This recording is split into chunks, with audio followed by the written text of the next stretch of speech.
Eine Aufnahme.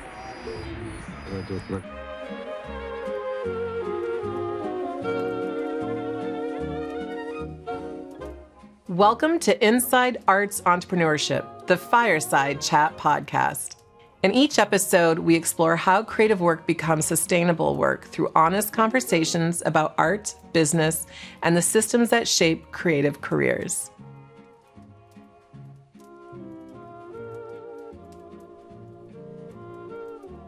Welcome to Inside Arts Entrepreneurship, fireside chat with artists, educators, and innovators.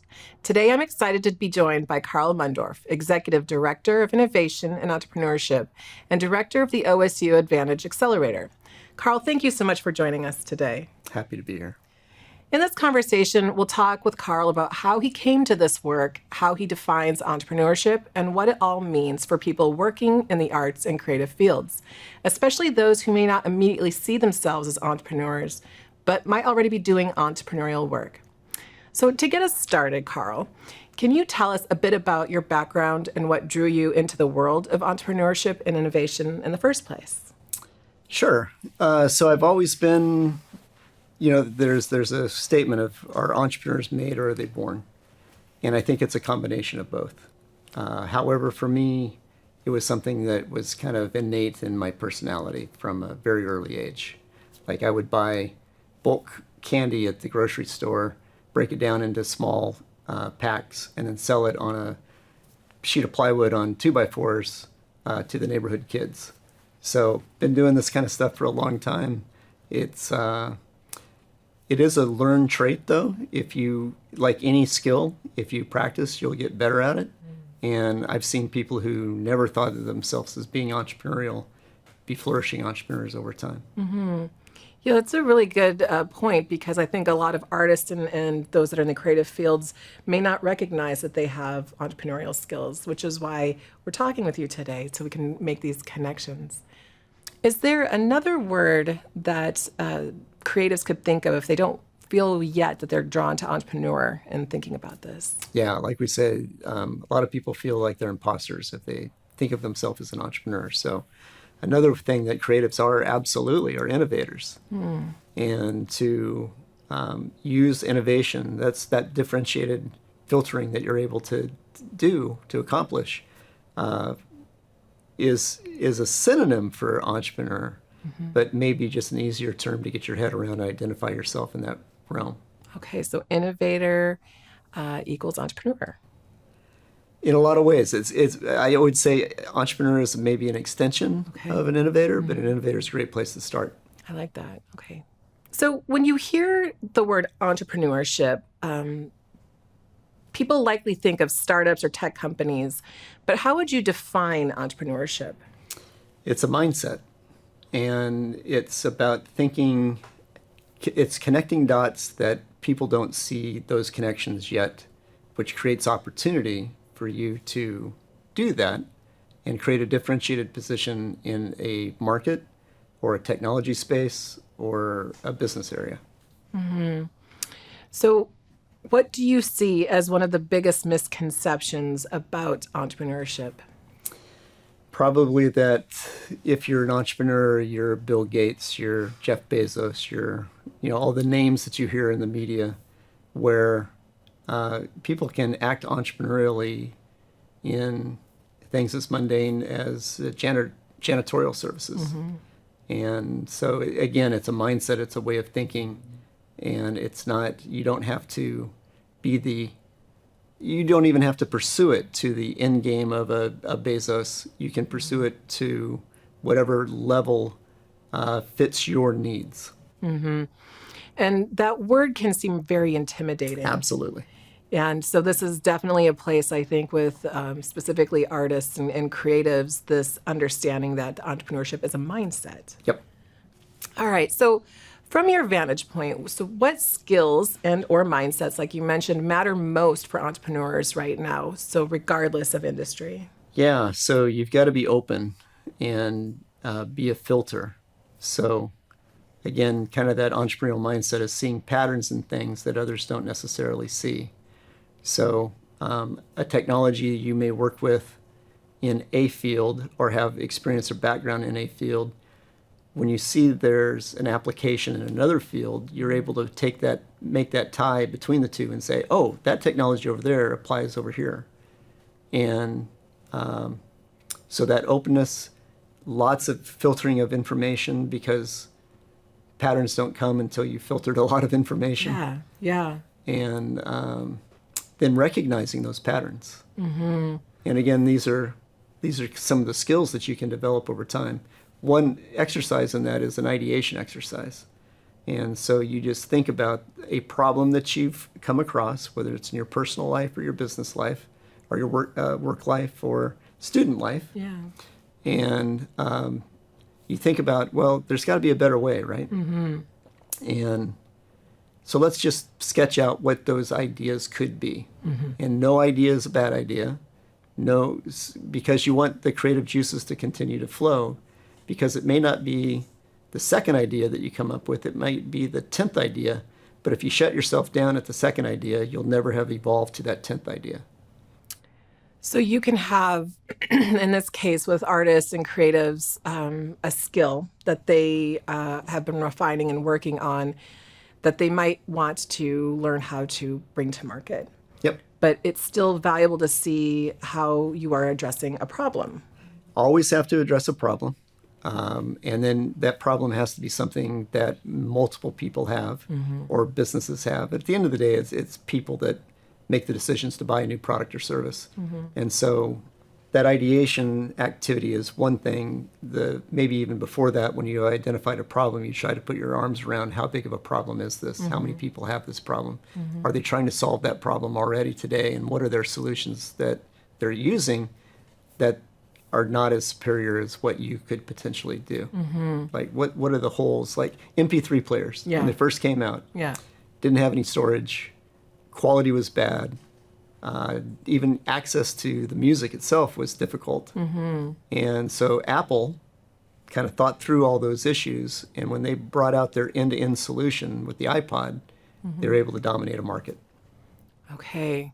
So this is a really interesting merger of, yes, thinking about this as a problem that you're solving, understanding that you also are creative, you have a skill or a type of artistic expression that people want. Yep. And so how are you able to bring those two things together so that you can bring this to market? Yeah, so when I think about creatives, they have to not only express themselves the way they want, but they have to be able to articulate the differentiation between what they're producing versus others, because it can be a crowded space. And that's where, again, an entrepreneurial mindset helps to self-reflect on what is your art, what is your differentiated position, how is that important to my potential customers, and then how do I articulate that to them so they can recognize that there is a new and different solution, or artist or performance or art than is out there currently. That brings me to another question. So many artists and creatives, they don't see themselves as entrepreneurs. So what do you think we can do about that, and what would you tell them? Yeah, I'd say so. Hey, art for art's sake is awesome. Yeah. But most of us have to make a living at the end of the day. So if you can think about your art as a product or a service that you're providing, who wants that? Who needs that? Who's looking for those types of solutions? And I think that starts then. Creatives are entrepreneurial. Yeah. And this is just another way to harness those ways of thinking, because if you're not entrepreneurial, you're not creating something new and different to begin with. And then just applying those kinds of lessons in how do you then find a market for what you're doing so that people will value it and provide some sort of financial remuneration so you can continue to do your art is a continuum. Yeah. So from your experience, what are some unique strengths that creatives bring to entrepreneurship and often are undervalued or overlooked? I think they're very open. So I think they scan whatever their environment is, And when I say environment, I don't mean like a personal environment, though that can be part of it, but I think in the creative area. Yeah. And so, look at this person's video, look at this person's video, look at this person's video. Those are kind of cool, but what if you did this? And I think they naturally bring that skill to their work. Okay. I like that. I think that's probably one of the bigger hurdles that students are going to face in creative fields, and making that transition into perceiving themselves as having already an entrepreneurial spirit, Yeah. just by the nature of the work that they do. So for someone in the creative fields that's just beginning to think about entrepreneurship, where should they start? Is it with an idea, like you mentioned, the problem, a community, a question? I'd try to identify a problem. Okay. And again, that may be that there's a voice that's not being heard or recognized. It could be a form of art that's not being recognized. But scan that market, for lack of a better word, and look for the holes in the market where the problem sets. And kind of more advanced is to be able to anticipate where things are heading. And so if you can look at trends and see where trends are heading and try to get in front of that with your new concept or idea, filling a gap in the market that's not there, that hasn't been addressed yet,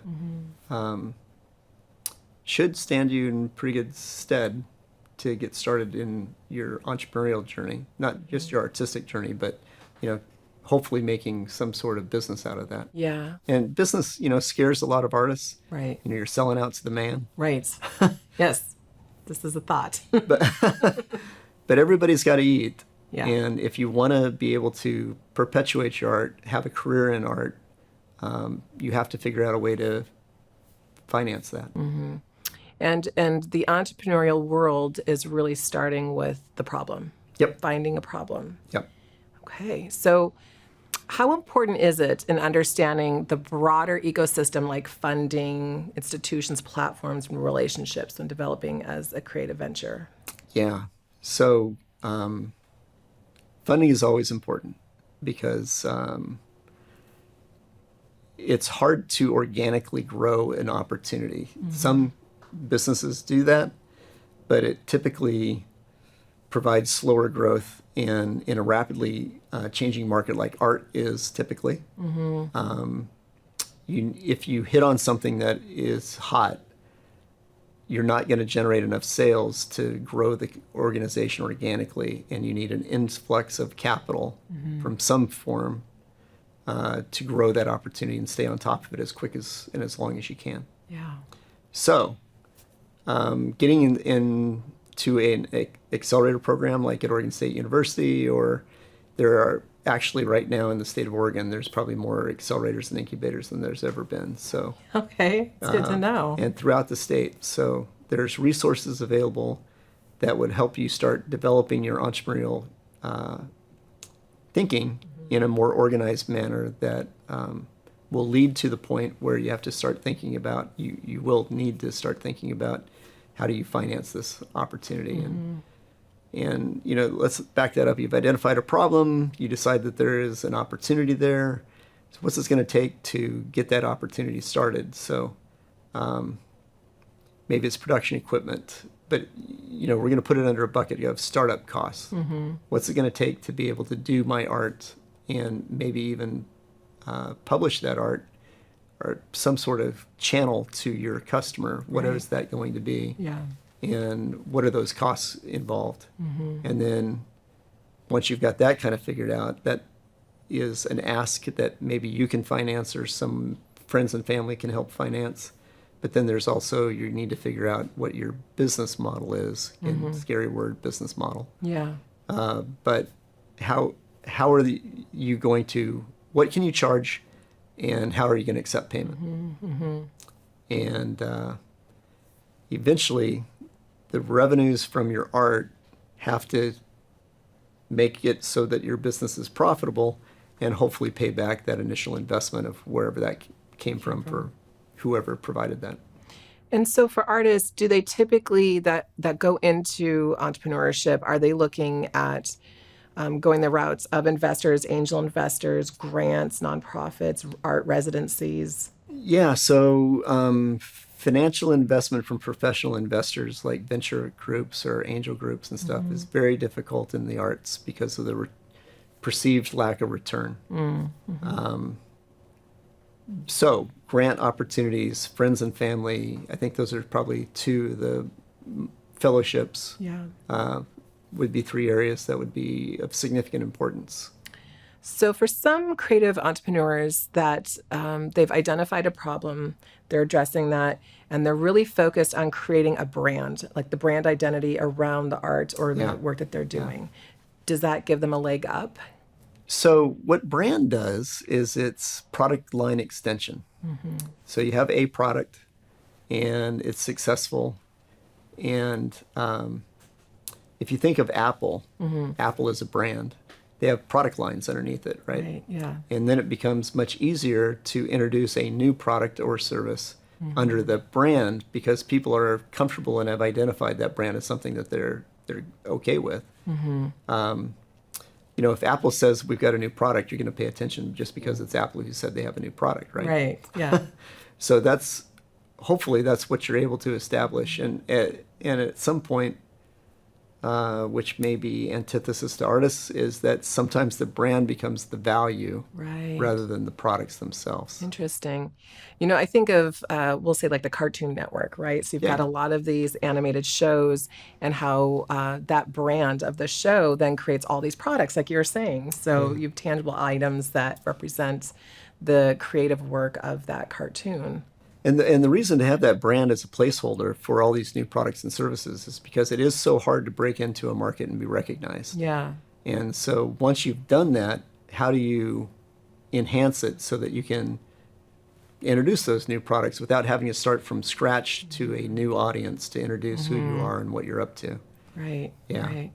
So maybe that pathway of addressing a problem, finding some kind of problem that you're going to address with the work, the creative work that you're doing, focusing on that pathway through the brand, trying to think of other ways that they can identify this, and then moving into potential investment opportunities like friends and family, but also grants and Yeah. yeah. And then at the end of the day, I mean, you know, obviously, if there was Cartoon Network, Yeah. and you had some animation that you felt would fit in their platform, Right. and you're able to introduce that into that, that might be a great way to leverage your art. And that would be to get into that room, you would do something like a pitch deck. Right. So I don't know what the call would be from Cartoon Network. You know, Yeah. how do they solicit new material? Right. Yeah. But you'd want to find that out. And here's another example. So Cartoon Network has a plethora of products that are all of the same genre, let's just say. And it's a very successful platform, and people are spending a lot of money on it. And Platform B, not the Cartoon Network, but what's a competitor to Nickelodeon. Okay, Nickelodeon is not using any of that type of content or putting on any of that type of content. You're like, there's an opportunity for me to introduce my product over to Nickelodeon because they're going to need that. Okay. Yeah. And So that's one way you could also identify a problem exactly. in the market. Okay. So when you're doing this kind of work, you have to really be creative, even just surveying what's happening in trends and landscapes. Okay. So if you could leave emerging creative entrepreneurs with one piece of advice, what would it be? Don't be afraid of thinking of yourself and your product or service as a company, as a business. Okay. Lady Gaga did not get to where she is today by not thinking of herself as a business. Right. And there is a book called Business Model U. Okay. It's really for middle managers to think about their career paths going forward, but it is a great way to start thinking of yourself. What do you provide that nobody else provides that creates a differentiated position for you in the artistic world? I like that. I think that's a great place to land. Thank you so much, Karl. I'm hoping that as students continue with this course, that they can take this spirit of entrepreneurship and recognize that they make great entrepreneurs. Glad to help, Lena. Thank you.